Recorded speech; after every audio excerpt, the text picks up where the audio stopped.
Et bonjour, ça c'est pour vous. Je fais des vidéos YouTube, vous connaissez YouTube? Je demande, ils ne la connaissent pas, je suis tombé sur des personnes qui ne connaissaient pas.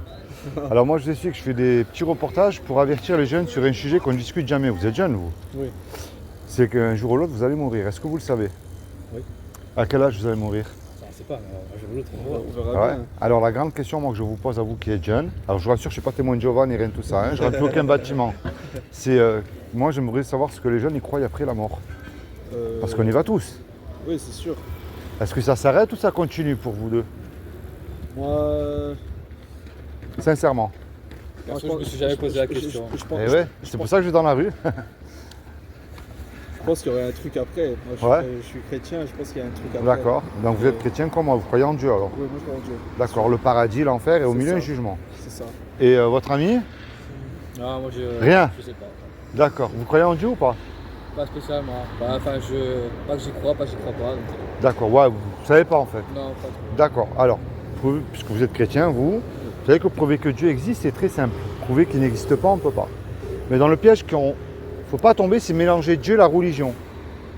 Pour moi, la religion, c'est des êtres humains qui s'accaparent ce créateur-là pour dominer sur les autres humains. C'est comme de la politique. Ouais.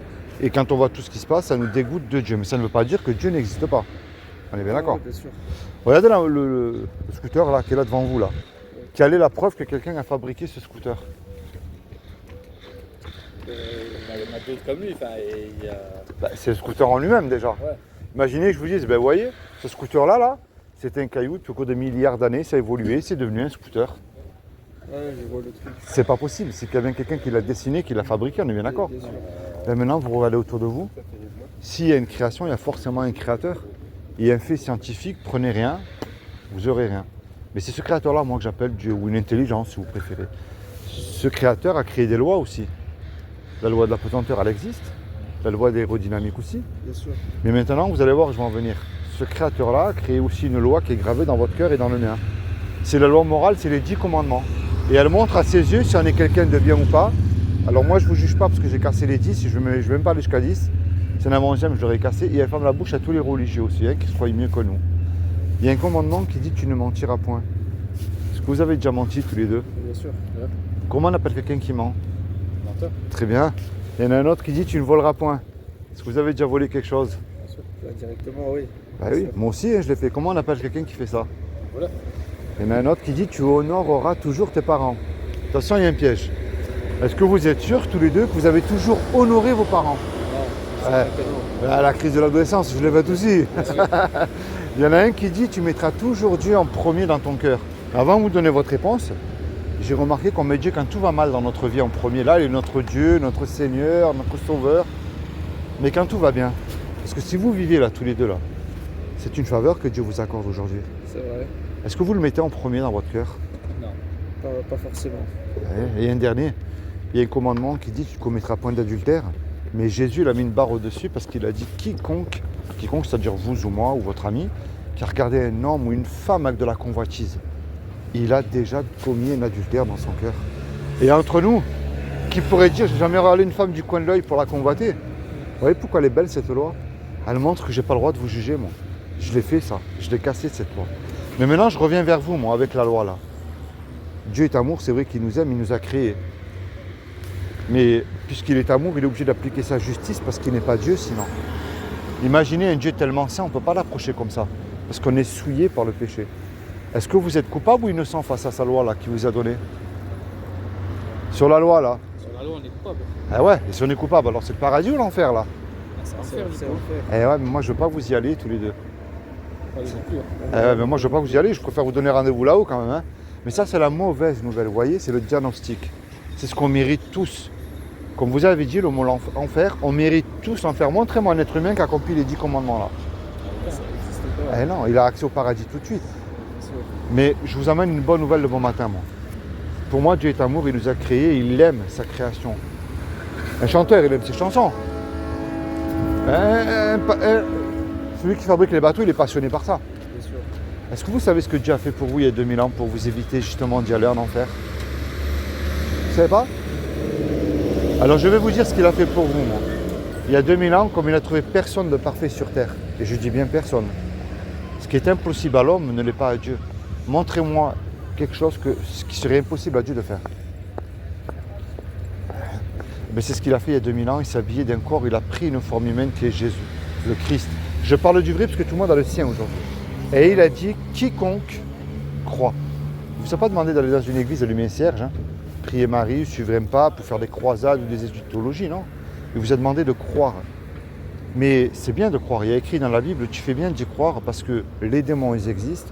Et déjà, il y en a qui ont plus tendance à croire aux démons, c'est vrai qu'ils existent. Ils croient et ils tremblent, hein, ils savent qui est Jésus. La clé, c'est la repentance. C'est ça que je vous emmène de bon matin tous les deux. C'est qu'il n'y a pas d'âge, et je vous le dis avec amour, je ne sais pas mieux que vous, hein. C'est que vous vous repentez de vos péchés, mais avec foi. C'est la foi qui déclenche tout. C'est la repentance et la foi qui vont ensemble.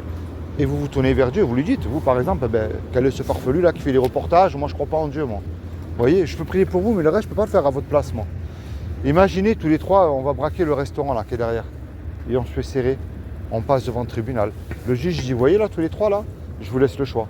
Vous me déposez sur la table 15 000 € de caution, ou je vous condamne tous les trois à 10 ans de prison. On n'a pas l'argent parce qu'on vient de se faire serrer. Mais qu'on le veut ou pas, on ne peut pas revenir en arrière et effacer le mal qu'on a fait. Et on ne peut pas dire au juge, monsieur le juge, sur la vie de ma mère, moi je ne recommence plus, moi.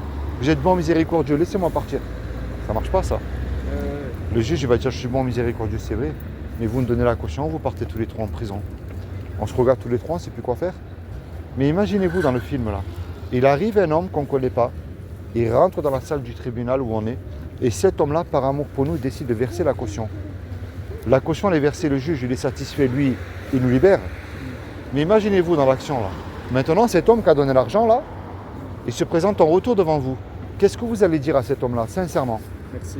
Ah, on va le remercier. Hein. Ben oui. Si vous demandez un service, vous allez lui rendre. Bien sûr. Est-ce que vous voyez, c'est quoi l'image que je viens de vous donner là? On peut toujours être aidé. Vous voyez, il y a toujours quelqu'un qui nous aide. Oui, mais c'est pas faux ce que vous avez dit. Mais vous voyez, cette personne qui veut vous aider, c'est ce que Jésus a fait pour vous sur la croix il y a 2000 ans, pour vos péchés.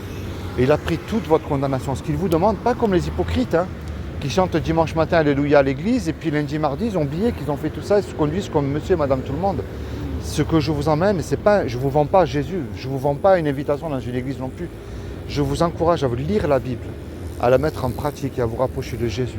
Quand Jésus est mort à la croix, il faut que vous preniez conscience qu'il est mort pour vos péchés. Il veut que vous entreteniez une relation personnelle avec lui. Regardez le petit Naël, je ne rentre pas dans les faits. Il était très jeune. Quand il a fermé la porte de chez lui, il ne savait pas qu'il n'allait pas rentrer chez lui. La mort peut arriver à tout moment. Mais entre vous, là, tous les deux, est-ce que vous êtes sûr à 100% que vous êtes réconciliés avec Dieu? Est-ce que vous êtes sûr à 100% de passer l'éternité à ses côtés? La Bible, c'est un livre historique. Vous allez le trouver à travers l'histoire et l'archéologie. L'archéologie, c'est une science. On prend quand même Abraham, Noé, Moïse, même les apôtres, on ne peut pas nier qu'ils n'ont pas existé. Mais ce qu'il n'y a dans aucun livre religieux, c'est des prophéties accomplies à la lettre. Et je vous encourage à la lire. Est-ce que vous avez une Bible, vous? Et vous? Est-ce que vous avez une Bible? Oui. À vous, personnel? À mon père. Alors, tous les deux, je vais vous faire cadeau d'une Bible. C'est gratuit, vous n'avez rien à me donner, je vous rassure. Je vous encourage à la lire. Et mettez en pratique ce que vous comprenez. Je prends le mensonge, c'est plus simple. Vous allez dire là, tous les deux, si je mens à ma petite amie, mes parents, mon prof ou mon patron, je m'en fous, personne ne le sait. Mais attends, je suis fou, je ne peux plus me comporter comme ça. Ça voudrait dire que moi, je lui crache une deuxième fois au visage et il m'accorde le paradis gratuitement, je n'ai rien à payer. Alors peu importe ce que ça me coûte, je décide de ne pas mentir et de le suivre. Et de le reconnaître comme sauveur et seigneur. Sauveur, c'est l'histoire du braquage. C'est Jésus pour vous sur la croix. Seigneur, c'est ce que je viens de vous dire pour le mensonge. Bon, je fais une Bible, cadeau d'une Bible, vous la prenez? Ah, c'est parti. C'est comment vos prénoms à tous les deux? Moi, c'est Philippe. Moi, c'est Théo? Théo. Théo et Ange Marie. Ange Marie. Ange Marie. Ange, pardon, excuse-moi. Ange Marie. Alors, ça, c'est pour toi. Et ça, c'est pour toi. Regarde. J'ai mis un marque-page dans l'évangile de Jean. Et je t'encourage à commencer à lire l'évangile de Jean pour connaître Jésus. Ce que vous comprenez, mettez-le en pratique. D'accord? Soyez bénis tous les deux. Et merci d'avoir accepté. J'espère que vous allez la lire. Hein. Allez, bonne journée. Au revoir, merci.